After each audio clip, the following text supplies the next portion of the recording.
কি ভয়াবহ চিন্তা করেন। এখন আমাদের পত্রিকা খুললে আপনি লুট আর লুট আর লুট ছাড়া কিচ্ছু পাবেন না। অদ্ভুত। তারপর কারা লুট করছে? যারা আমাদের সমাজের সবচেয়ে বড় দায়িত্বে, রাষ্ট্রের দায়িত্বে, তারা। ইমাজিন, আর্মির সেনাবাহিনীর প্রধান সাবেক, ইমাজিন যারা আমাদের রক্ষা করবে, আইন শৃঙ্খলা রক্ষা বাহিনীর প্রধান, আইজি, তাদেরটা বেরিয়ে আসছে। সংসদ সদস্য চোরাচালানির সঙ্গে জড়িত, টুকরা টুকরা হয়ে যায়। কোন সমাজ বলেন আপনারা? আজকে সংসদে তো আপনার মানব পাচারকারীও আছে, যে আদম ব্যবসায়ী। আদম ব্যবসায়ী কেন ভাই? মাদক পাচারকারীও তো ছিল। ভুলে যাচ্ছেন কেন? কক্সবাজার টেকনাফের সেই লোকের কথা ভুলে যান কেন? তাই না? তো এখানে তো ওদেরই আপনার সবচেয়ে বেশি প্রাধান্য। ভদ্রলোক কয়টা খুঁজে পাবেন ওখানে, কিছু মনে করবেন না, সরি। এখন আর ব্যাংক থেকে তো 149 কোটি কিছুই না ভাই, এটা খুব ছোট্ট ঘটনা। ব্যাংক থেকে তো আপনার টন কা টন এই সমস্ত চলে যাচ্ছে, হাজার হাজার কোটি টাকা আপনার লোপাট হয়ে বাইরে চলে যাচ্ছে, দেশের বাইরে। কোনো দিকে কোনো জবাব দিতে নাই, কোনো চিন্তা নাই, কিচ্ছু নাই। একটাই শুধু, আমাকে ক্ষমতায় বসেই থাকতে হবে, এখান থেকে আমাকে কেউ নড়াতে পারবে না।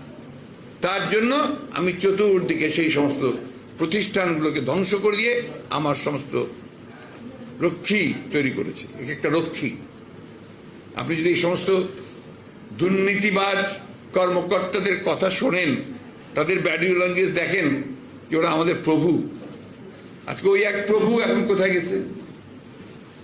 এমন ভাবে কথা বলতো, এই পিস্তল দেখিয়ে বলতো, এটা তোমাকে এমনি দেওয়া হয় নাই, এটাকে ব্যবহার করার জন্য দেওয়া হয়েছে। করেছেও ব্যবহার, বহু মানুষকে মেরেছে, গুম করে রেখেছে। এখন আপনি কোথায়?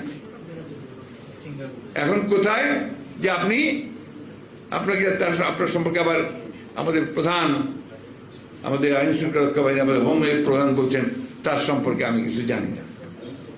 তো রাষ্ট্র কিছুই জানে না, এটা রাষ্ট্র আছে। আর বন্ধুগণ দেখেন, এই যে এটা কত বলবো, কি বলবো, কত হাজার হাজার কথা বলবো। আপনার লোন নিয়ে নিয়ে, ঋণ নিয়ে নিয়ে আমাদের অর্থনীতিকে একেবারে পুরোপুরি, আপনার যে ঋণগ্রস্ত লোকের যে অবস্থা হয়, সে অবস্থা আমাদের করে দিয়েছে ইতিমধ্যে। এমন একটা আমার অবস্থা হচ্ছে যে লোন নিয়ে লোন শোধ করতে হবে। আপনার যে এনজিওগুলোতে যে ব্যাপার আছে না, আপনার অভিযোগ আছে যে গ্রামীণ ব্যাংক সম্পর্কে এই ধরনের বর্ণদের সম্পর্কে অভিযোগ আছে, যে মেয়েরা যখন পারছে না, মহিলারা তখন করে কি, একটা এনজিও থেকে আরেকটা লোন নেয়, এটা নিয়ে এটা শোধ করে দিয়ে আবার ওটা শোধ করে। এদের যুক্তি হচ্ছে 20 বছর ধরে আমরা এগুলো করবো, তারপর 20 বছর পর তো আমরা নাই, যা আবার তাই হবে। কত দায়িত্বহীনতা চিন্তা করেন, যে একটা ভবিষ্যৎ প্রজন্মকে পুরো লোনের মধ্যে ডুবিয়ে রেখে যাবে। এখনই ইতিমধ্যে আপনার সেই লোনের পরিমাণ দাঁড়িয়েছে আপনার মাথা পিছু 1,55,000 টাকা। 1,55,000 টাকা মাথা পিছু লোন করছে। আপনারা এখন বলেন, এমন এমন সব প্রজেক্ট করছে, তার মধ্যে একটা প্রজেক্ট হচ্ছে রূপপুর পারমাণবিক প্রজেক্ট। কোনোদিনই শেষ হবে না, আর আমাদের ওর লোনের ইন্টারেস্ট শোধ করতে করতে আমরা শেষ হয়ে যাব। সবচেয়ে বেশি ইন্টারেস্ট রেট সেখানে। আপনার মেগা প্রজেক্টগুলো চায়না থেকে আনছে, সমস্ত সাপ্লাইজ ক্রেডিটে, সমস্ত আপনার বাইরে থেকে যত আনছে সমস্ত এইভাবে ক্রেডিট নিয়ে আসছে, সমস্ত আমাদের ঋণগ্রস্ত। হ্যাঁ, সব এলিভেটেড এক্সপ্রেসে।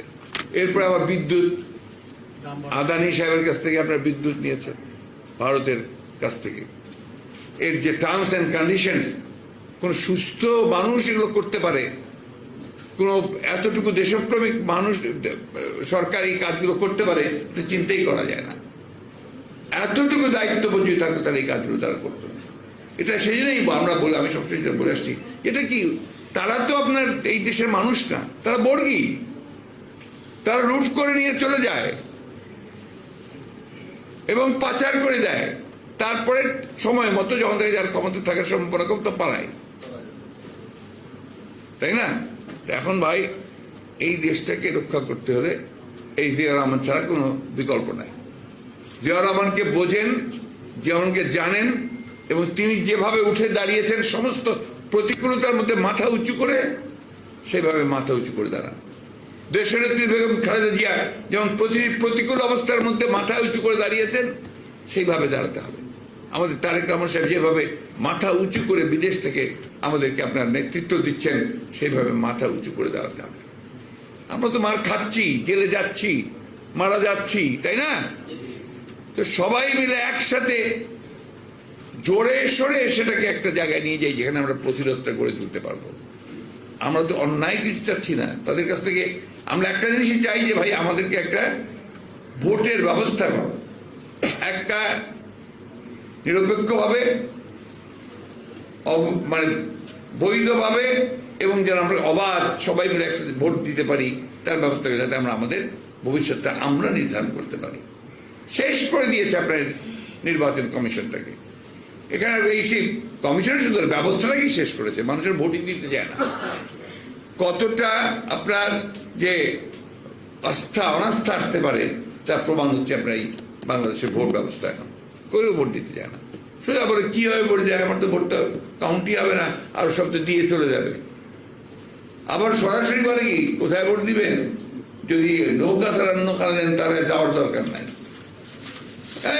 আমি জানি আপনার আমাদের ডক্টর নুরুল আমিন আমার ব্রাদার ইন ল, হ্যাঁ, উনি তো এখন রিটায়ার্ড। যখন ভোট দিতে গেছেন গতবার, তো 18-তে, তো বলছে যে স্যার আপনি আসছেন ভোট দিতে, যদি নৌকায় দেন তাহলে দেন, তাহলে দরকার নাই, তাকে। তো এটা হচ্ছে কেউ ভোট দিতেই যায় না।